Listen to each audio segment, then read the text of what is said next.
Bienvenidos a Entrevista a una IA. Hoy abordamos uno de los conflictos más largos y dolorosos de la historia moderna, el de Palestina e Israel. No empezó en 1948, pero ese año marcó un punto de no retorno, una herida que, lejos de cerrar, se ha hecho más profunda con cada generación. Para entender el presente, debemos viajar al pasado y desentrañar sus claves.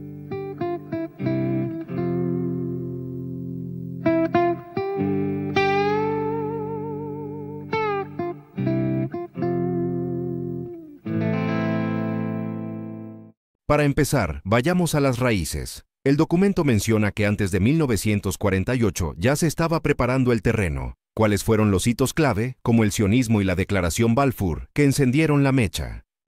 El sionismo surgió a finales del siglo XIX como un movimiento político para crear un hogar nacional judío en respuesta a siglos de persecución en Europa. La Declaración Balfour de 1917 fue el detonante, donde Gran Bretaña, que administraba Palestina, prometió apoyar este hogar nacional judío. La contradicción fue que lo hicieron en un territorio con una mayoría árabe palestina, a quienes también les habían prometido independencia, sentando las bases para una traición y un futuro conflicto. El plan de partición de la ONU de 1947 pretendía ser una solución, pero fue el inicio de la guerra. ¿Por qué una de las partes lo rechazó y qué consecuencias tuvo ese rechazo, incluyendo el evento conocido como la Nakba?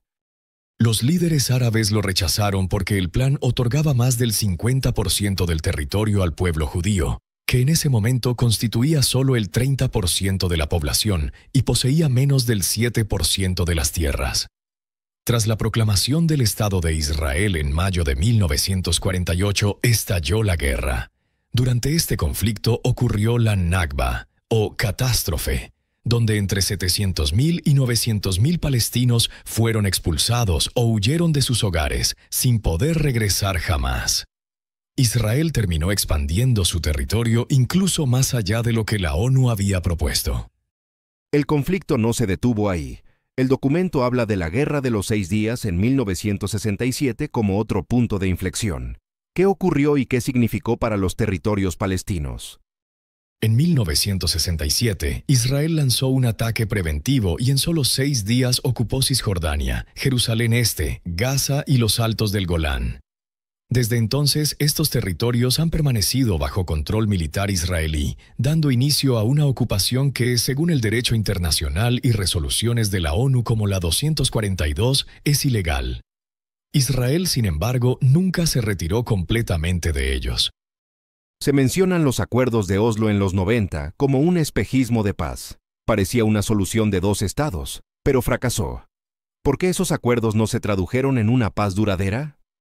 Oslo prometía la paz, pero en la práctica Israel nunca se dio el control real sobre el territorio, el agua, las fronteras o el movimiento de los palestinos. Mientras se negociaba, Israel continuó construyendo asentamientos ilegales en los territorios ocupados, lo que minó la confianza en el proceso. El asesinato del primer ministro israelí Isaac Rabin por un extremista israelí fue el golpe final que mató el proceso de paz. El documento es muy directo y usa términos como apartheid y prisión a cielo abierto para describir la situación actual. ¿A qué se refieren exactamente estas acusaciones? Prisión a cielo abierto se refiere a la situación en Gaza, especialmente desde que Hamás tomó el control en 2007. Israel y Egipto impusieron un bloqueo total, controlando estrictamente las fronteras, el espacio aéreo y el acceso marítimo. Por otro lado, organizaciones como Amnistía Internacional, Human Rights Watch y la propia ONU han usado el término apartheid para describir el sistema de control que Israel aplica en Cisjordania, donde los palestinos viven bajo un régimen legal y administrativo diferente al de los colonos israelíes, con derechos muy restringidos.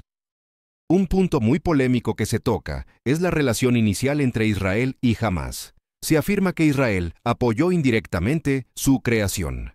¿Cuál era la lógica detrás de esa estrategia? En los años 70 y 80, el principal adversario de Israel era la OLP de Yasser Arafat, una organización laica y nacionalista. En ese contexto, Israel vio a los movimientos islámicos caritativos asociados a la hermandad musulmana, precursores de Hamás, como un contrapeso útil. La estrategia era simple: tolerar e incluso financiar a estos grupos para dividir y debilitar al movimiento nacionalista palestino. La ironía es que esta táctica a corto plazo terminó fortaleciendo a la organización, que se convertiría en uno de sus enemigos más acérrimos. Finalmente, el documento analiza el sionismo moderno, distinguiéndolo de su versión original. ¿Cuáles son las tesis del sionismo político-militar actual y por qué generan tanta preocupación a nivel global? El sionismo moderno, en su versión dominante, ha evolucionado hacia una ideología nacionalista y expansionista. Sus principios clave son la exclusividad nacional, Israel como Estado solo para el pueblo judío, la reivindicación de un derecho histórico sobre toda la tierra de Israel y la justificación de la seguridad por encima del derecho internacional. Esto normaliza la desigualdad, erosiona las leyes internacionales y, según el documento, perpetúa un ciclo de violencia al negar la existencia y los derechos del pueblo palestino. Una historia compleja y trágica que parece no tener fin. La raíz del conflicto, como hemos visto, no es simplemente religiosa, sino una disputa por la tierra, los derechos y la autodeterminación. Gracias por escuchar. Entrevista a una IA. Si te pareció útil este análisis, suscríbete y compártelo. Nos ayudas a seguir arrojando luz sobre las complejidades de nuestro mundo. Hasta pronto.